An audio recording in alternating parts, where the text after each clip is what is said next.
After months of denials as well as claims over and over again by fact checkers that they were fake news, the Pentagon has finally admitted that the U.S. is, in fact, helping fund and support biolabs in Ukraine. And not one or two, but 46. Yes, 46 biolabs. The same biolabs that up until last week, we were told over and over again did not exist. I'm Ben Swan. I'll break it down for you in a report you won't get anywhere else. Hey guys, welcome to the show. A lot to get to today as we are looking at the admission, yes, by the Pentagon, that in fact the U.S. military is supporting 46 biolabs in the country of Ukraine. What makes this admission so startling, though, is the fact that for months, the U.S. government and the media not only denied that any of these biolabs existed, but went even further than that, claiming that anyone who said otherwise was a traitor to the country by the Pentagon. In a document titled The Fact Sheet on WMD Threat Reduction Efforts with Ukraine, Russia, and Other Former Soviet Union Countries, the Pentagon admits funding and research by the U.S. military through Ukrainian biolabs. For instance, in one section titled Ukraine Has No Biological Weapons Program, it states this, quote, "The United States, through international collaboration, has also worked to address other biological threats throughout the former Soviet Union. Subject matter experts in biology, biodefense, public health, and related fields were engaged from across the U.S. government.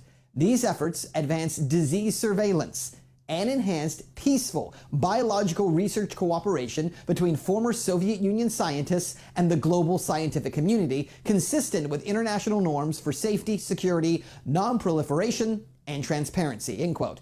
We should mention, by the way, the contents of all those labs remains classified. But the statement goes on to say, quote, "The United States has also worked collaboratively to improve Ukraine's biological safety, security, and disease surveillance for both human and animal health, providing support to 46 peaceful Ukrainian laboratories, health facilities, and disease diagnostic sites over the last 2 decades. The collaborative programs have focused on improving public health and agricultural safety measures at the nexus of non-proliferation," end quote.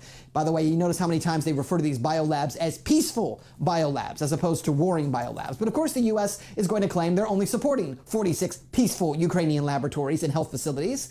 What they're not telling you is that these dozens of labs have been in operation for years, and there are serious questions in Ukraine about what these labs are doing and have been doing. Even accusations that people living around these labs have become ill from diseases that previously had not even been in Ukraine. I reported on this exclusively back in March. Here's part of that report. That it's so difficult to know exactly what was happening inside of these labs is because the labs themselves are completely shrouded in secrecy. The information found by American scientists under these agreements with Ukraine are kept secret from the Ukrainian population, and simultaneously, all the information found from the Ukrainian side is to be fully disclosed to the United States government. Now, what about this issue of people in certain Ukrainian populations becoming sick, especially people living around these labs? According to this report, starting in 2009, there was a virus outbreak of hemorrhagic pneumonia. 450 Ukrainians became its victims. In 2011, there was an outbreak of cholera in Ukraine. 33 people died, and cholera had been diagnosed in 800 citizens just a year later. More than 100 cases of cholera were recorded in Kharkiv. And remember, when we saw that list of what was in these 2 seized labs by the Russian military, cholera was on that list. So we know that cholera was inside these labs. Meanwhile, 20 servicemen died from a flu-like virus and more than 200 were hospitalized 2 months later in Ukraine. 364 deaths were recorded from swine flu. In fact, it was that same strain of swine flu that caused a global pandemic in 2009. In 2017, there was an outbreak of hepatitis A in the summer of that year and a similar outbreak in Odessa. And by the way, again, we know that swine flu was among the viruses that were being studied inside of these Ukrainian labs that were seized by the Russian military. Guess what? Ukraine war is over. They're just not telling you. But I'll tell you something. They're already blaming each other. Right? So they're already pointing fingers. U.S. lacks a clear picture of Ukraine's war strategy, officials say. Intelligence agencies know far more about Russia's military, even as the United States ships billions of dollars in weapons to the Ukrainian. So we don't know anything about the Ukrainian army. And you know why? Because there isn't much to the Ukrainian army. There isn't much to know. So let's get into this. President Zelensky of Ukraine has provided near daily updates of Russia's invasion on social media. Viral video posts have shown the effectiveness of Western weapons in the hands of Ukrainian forces, and the Pentagon has regularly held briefings on developments in the war.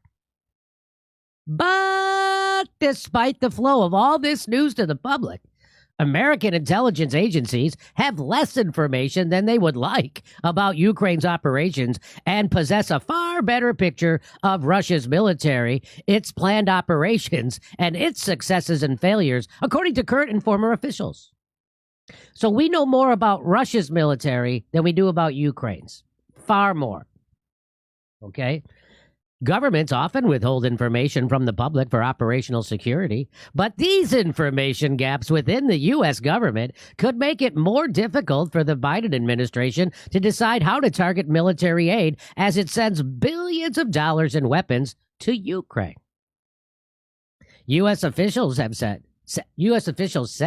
the Ukrainian government gave them few classified briefings or details about their operational plans, and Ukrainian officials acknowledged they did not tell the Americans everything. Good thing we sent $54 billion over there. No kidding. Of course, the United States intelligence community collects information about nearly every country, including Ukraine. But American spy agencies in general focus their collection efforts on adversarial governments like Russia, not current friends like Ukraine. And while Russia has been a top priority for American spies for 75 years, when it came to the Ukrainians, the United States had worked on building up their intelligence service, not spying on the Ukrainian government. The result, former officials said, has been some blind spots. You think? How much do we really know about how Ukraine is going, said Beth Sanner, a former senior intelligence official. Can you find a person who will tell you with confidence how many troops has Ukraine lost? How many pieces of equipment has Ukraine lost? Ukraine, the official said, wants to present an image of strength, both to the public and to its close partners. The government does not want to share information that could suggest a weakening of resolve or give the impression that they might not win. In essence, Ukrainian officials do not want to present information that might encourage the United States and its Western partners to slow the flow of arms. Don't slow the flow, bro. There are good reasons for Ukraine not to speak candidly about their forces or their military strategy, because they have none and they're losing. That's why. They have no military strategy and they are losing. I'm not sure it's in the interest of the American public or Ukrainian public to have Ukrainians be upfront about their losses if the result is as strength as the Russian war effort, said Dr. Biddle in the middle. But that means we don't really know both sides of the story. No kidding. But there may be a potential cost if the intelligence community cannot. You see what's going on? But there may be a potential cost if the intelligence community cannot present a fuller picture to the public or Congress about Ukraine's military prospect. So they're already setting this up as an intelligence failure. If Russia advances further, the failure to understand the state of the Ukrainian military could open the intelligence community to accusations that it failed to deliver a full picture of Ukraine's prospects in the war. It was 9/11 was an intelligence failure. The WMDs, we were an intelligence failure. We were overconfident. Libya was an intelligence failure. Syria is an intelligence. Afghanistan, if you read the Afghanistan papers, it was a 20-year long intelligence failure. What's on your radar, Kim? Well, there's no doubt emotions are running very high in the war between Russia and Ukraine. People are upset, in shock, and disbelief. But one thing that isn't helping at all is the unbelievable amount of fake images and videos being spread, not only on social media, but also by legitimate news outlets. I even made the mistake myself here on Rising on Friday when I stated I was impressed with Zelensky getting into full military gear to fight on the front lines. Turns out that was an image from last April. I fell for it. I apologize. Unfortunately, I'm not alone in falling for it. Bild, a political news outlet in Germany, shared a video of what looked to be a horrific bombing by the Russians in Kiev during one of their broadcasts. But it turns out the footage was from a 2015 chemical explosion in Tianjin, China. Newsmax used a photo of a crying older woman standing in front of her devastated home with the caption, "The current devastation in Ukraine." But the photo was from 2015.